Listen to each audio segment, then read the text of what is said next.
Master Miller here today with Sound Society, and today we're gonna get a little deeper into the actual anatomy of what I like to refer to as the heart of your recording setup, the audio interface. Now roll that intro.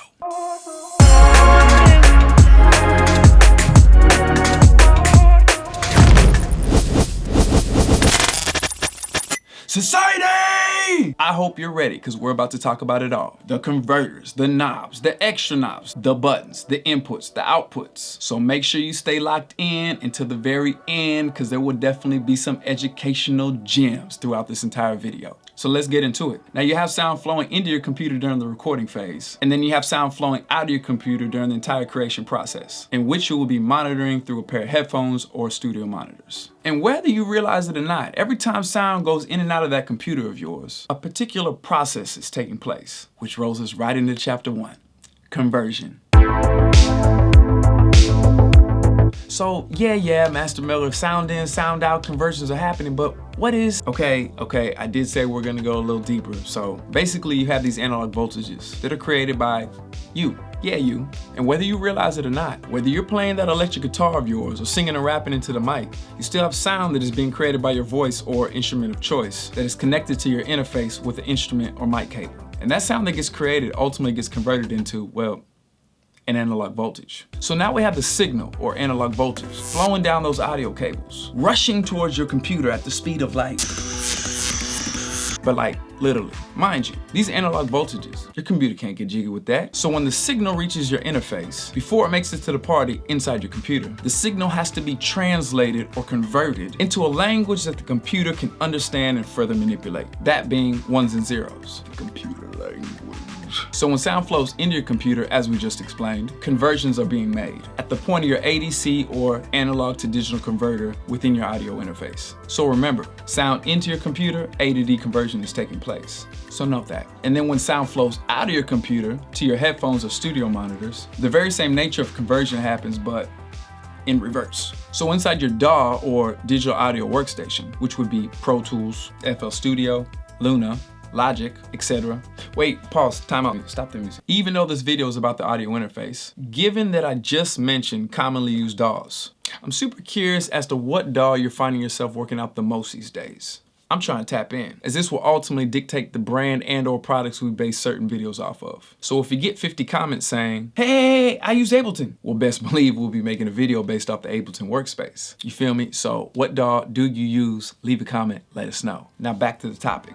So whenever you're listening to playback working inside your DAW, your audio shoots back out to your computer straight to your interface, and now hits the DAC or digital to analog converter within the unit, where the signal is converted back to an analog signal, delivering it right back to your ears via the headphone outputs that your headphones are connected to, while simultaneously being sent out the monitor left and right outputs at the back of the interface, in which the sound is then sent out your studio monitors, which now digital to analog conversions have just been made in order for all that to happen. So remember, sound out of your computer, D to A conversion takes place. And of course, note that also. And that, my friends, is in fact the sole purpose of an audio interface, to route and convert sound that goes in and out of your computer, which we have just described in great detail.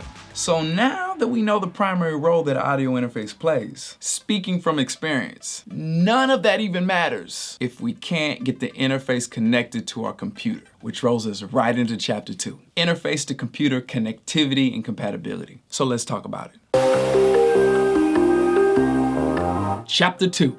So I'm gonna take you on a journey real quick as we revisit the progression of my first 5 setups, as in the 5 different interface to computer connectivity combinations that I've gone through. Got a little experience. And as the chapter states, we will touch on connectivity and compatibility. But if you pay close attention, I will go on to mention a handful of things that are going to shed light on your audio journey to come. So without further ado, story time! So my first setup ever was an Inbox 2 that I rock with a custom PC, which is based on USB connectivity. And that worked for the time being. It got me started, I began to learn. Then I got to the point, training my ears month after month, where I felt I outgrew that unit and I was ready for the next level. Better audio quality, where you at? Season 2. So I kept my PC, as its performance was holding its own for the time being. But I wanted an interface that delivered improved sonics, and that would come with a couple extra onboard preamps. And of course, that was under the $1,000 mark. So I hit the internet and ended up with an Echo Audiofire Pre 8. And spending a couple $100 more on the interface, with this new unit, I could instantly hear an increase in audio quality. The Firewire 400 did its thing. With this new interface, improved sonics were achieved. Life was good. Then sometime later, I can't quite remember what it was, if it was the progression of Pro Tools that no longer supported older operating systems, or if it was the overall specs on my computer that were no longer just sufficient, or if it was the mainstream switch where everything was going from 32-bit to 64-bit. Whatever it was, my current PC was no longer cutting it. All the while, my boy was in my ear about switching to a Mac-based setup. And once again, sometime later, I caved and I upgraded. Pause. So, my guy talked me into a Mac.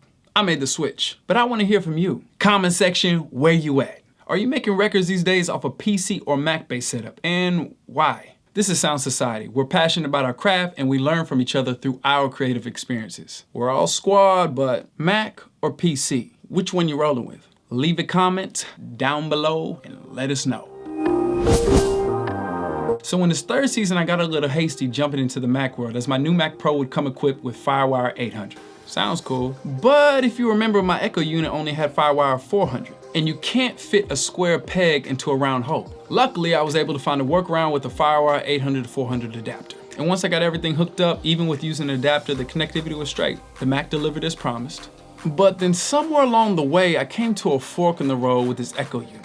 The pots on the unit became scratchy, it just started to break down, the unit became noisy, and once again, I found myself in the market to upgrade.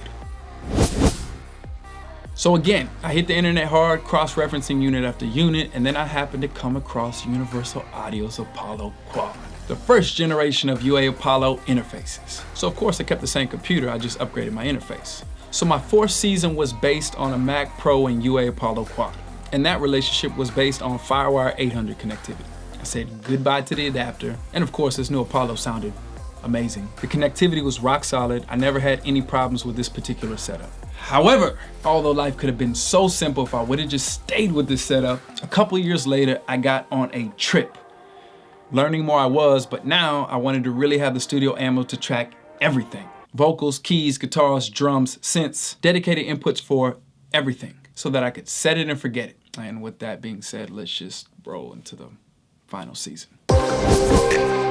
So here we are in season 5, and it happened to be that time of year. Holiday season it twas. And once again, I got a little ahead of myself. As I was saying, I wanted to have dedicated inputs for everything. So I found an interface that had 16 inputs and 16 outputs. Oh man, I could hook up everything to this thing. Fast forward. I ended up purchasing Universal Audio's flagship interface, only to find myself one night looking deeper into the specs, awaiting the unit's arrival to realize this unit that I had just purchased had a Thunderbolt connection. I don't even think I even owned a single piece of technology at the time that had a Thunderbolt connection. So not looking into it enough, I overlooked the connectivity. So for the love of audio, double check the connectivity and compatibility between your current computer and your soon-to-be new interface. And to go a little deeper, mind you, all the interfaces I've ever had have had some type of integrated software that has to be installed to even use your new hardware unit. And note, this software will have system requirements to even be installed and ensure that your new audio interface operates properly. So, for the second time, this doesn't need to happen to you. Make sure you double and triple check the connectivity and the software system requirements or the software compatibility of the new unit you have your eyes on in your current computer, because things can get real foolish real fast if you don't. So back to the story. The transaction was already made. I was committed. Merry Christmas, Master Moron with no Thunderbolt connection. The deed was already done, and you already know what time it is. In addition to the purchase you just made, now you have to buy yourself a new computer that has a Thunderbolt connection. I was sick. A very costly mistake it was. And I say all this hoping y'all listen and don't make the same mistake that I did. Look, we're good on this chapter. The new Thunderbolt connection, lightning fast. The new unit, sonically beautiful, and the Mac and the Apollos live happily ever after. Chapter closed.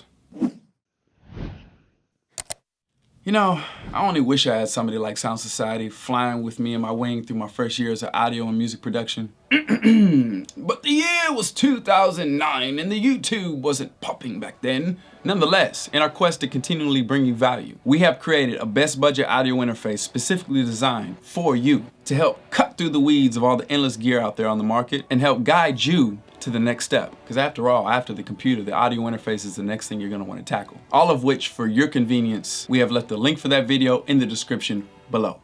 So, looks like we only have one more chapter to cover. But still, you may ask, okay, so Master Miller, now that I understand what conversion is and how the computer connectivity and compatibility should never be overlooked, what about all those other buttons and knobs on the front and all those connections on the back? Do we need to know what they do? Or are we even going to need to use them at all? I thought you'd never ask. On to chapter 3, additional features and functionality. Let's talk about it. So beyond conversion and the main connectivity cable that allows your computer and interface to communicate, you may ask yourself, what else does an audio interface bring to the table? So with this chapter, I'm only going to touch on the features that all of y'all just getting started out there are going to need to know. So let's take a look at some of the additional feature sets that are common among your standard audio interface. Number 1, the monitor control level knob. This will control the volume of audio coming from your pair of studio monitors. Easy enough, right? Cool. Next. Number 2, the headphone output knob. This will control the volume of audio that you'll hear in your headphones. Now note, even a nice budget audio interface will typically only come equipped with one headphone output. But every now and then you'll find a quality budget option that comes equipped with 2 headphone outputs. Like say a Focusrite 8i6, which you may find advantageous if you're working with another artist. And which in that case, the 2 of you are gonna want your own respective pair of headphones. So off that feature alone, the Focusrite 8i6 might be the interface you're gonna wanna get. Moving on. Number 3, the preamp gain knob. Although very self-explanatory, I brought this one up before some of the other buttons and inputs because it is very common amongst beginners, and bad practice at that, to plug in your microphone with this preamp gain knob turned up. You don't want to do that. So another Sound Society note, make sure that before you plug up your microphone to your interface, that the preamp gain knob is turned all the way down. However, this will be the main control of the incoming signal level of your microphone. Next. And coming in at number 4, the 48-volt phantom power button. As it will read on your interface, 48V, or let me reverse it for you, 48V. It won't say the whole phantom power button. This provides power to a condenser microphone that does not have its own power supply. Sound Society note, some microphones will come with their own power supply. And if this is the case, you will not be engaging the 48V button. Like, don't touch it, leave it alone if your mic already has its own power supply. Next. Number 5, the inputs. So more than likely, the interface that y'all will be using will have what are called combi or combo jack inputs. You know, short for combination. As these type of inputs will accommodate a standard 3-pin XLR cable, like so, or a 1/4-inch instrument cable, such as this one right here. Plug in your acoustic guitar, boom. Plug in your mic, boom. Plug in your bass guitar, boom. Plug in your mic, boom. Plug in your keyboard, boom. Combi jack, combi jack, combi jack, combo jack, combo jack, combo jack. But when plugging in a guitar into an interface's combo jack, before you go start cranking the gain on that preamp button, you're gonna need to engage another button first. Which brings us to the next feature. Number 6, the instrument or high Z button. So now when plugging in your guitar 1/4-inch direct into the combo jack of your interface, after doing so, you're gonna need to press that little button that reads INSTR or instrument or high Z, as this will vary from unit to unit how they choose to label it. And all this does is change the combo jack's input impedance to accommodate for high Z instruments, like your guitar. And that's it. So let's keep things moving. Number 7. Monitor left and right outs. These will typically be located on the back of your audio interface and are also going to be 1/4-inch outs that will feed directly into your left and right studio monitors. And with yet another Sound Society note, because as a beginner you will definitely make this mistake. 99.9% chance. I mean, time to time I still make the mistake to this day sometimes if I'm not thinking. Sound Society note. When plugging up or disconnecting your studio monitors to and from your audio interface, make sure the power switch on the back of your studio monitors are turned off and the monitor level knob on your audio interface is turned all the way down. It's all good. I got your back. It's what we're here for. Moving on to number 8. Number 8, the computer connectivity connection. So we're not giving this any more airtime. Nonetheless, this is most likely going to be a USB-C connection given we're in 2022. And just remember, this is the sole connection that enables your interface to communicate with your computer. Next. Number 9, the notorious MIDI in and out. So this input and output allows you to create a MIDI loop, where with the help of a pair of MIDI cables, will allow an external MIDI device of your choice to communicate with sounds or samples that lie within the DAW environment. Sounds as in samples you may have purchased with sound packs, or any sounds or sample that could be found in native or third-party VSTs. At any rate, any sound you can come across in your Mac or PC can ultimately be triggered with a MIDI device. And in my opinion, is way doper than being at the mercy of your laptop keys to trigger your sounds. And then finally, number 10, the power supply cord and power switch. The only thing I have to say about the power and powering this unit altogether is, if you're gonna spend a couple $100s on the interface, you're gonna also wanna invest in a power conditioner. More free game. So there's this brand named Furman that I have been rolling with since day one. And let me tell you, my audio gear has survived every last hurricane season here in Houston, Texas since 2010. And having that peace of mind that my system's not gonna get zapped or fried out when lightning strikes is worth every penny. Sound Society note, the circuits that your typical wall outlets fall on are noisier than we realize. And this buildup of noise can ultimately end up affecting our overall quality of sound. So just starting out, trust me, spending the $75 on a quality power conditioner to protect your equipment is a good investment. And on top of all that, you're gonna start needing extra plugs fast. And that's it. All the buttons and knobs and connections you're gonna need to be familiar with on your audio interface.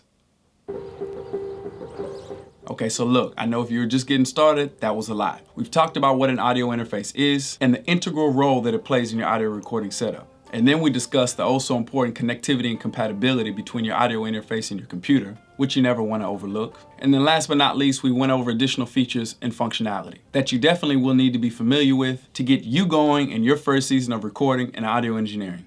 Look, society, I was never a tech guy. I was the epitome of computer illiterate before finding this passion in audio. I know all the buttons and knobs and cables and connections can be intimidating, and we haven't even began to discuss navigating within the DAW environment, but I need you to know, you're not in this alone. And the fact of the matter is, you don't need to know it all to get started. Once again, that's where we come in. Here at Sound Society, we're community, education, guidance, and inspiration. And frequently throughout our content, hopefully for most, good source of entertainment. Because at the end of the day, what is learning if you're not having fun doing it, right? So if you felt you got any value from watching this video, make sure to smash that like button. And if you're wanting to see more videos like this, make sure to share this video and of course, subscribe, as this helps the channel deliver you more videos like this and so much more. And I need y'all to understand there's levels to this. So respect the game, start putting in the work, start training your ears. And remember, we're here with you and for you. And most importantly, have fun. I'll say it again, have fun. Express yourself and tell your story through your creation of sound. Once again, this is Master Miller here with Sound Society, and no matter where you're tuning in from, remember, we're always just a comment away. Until the next video, peace, love, and creativity.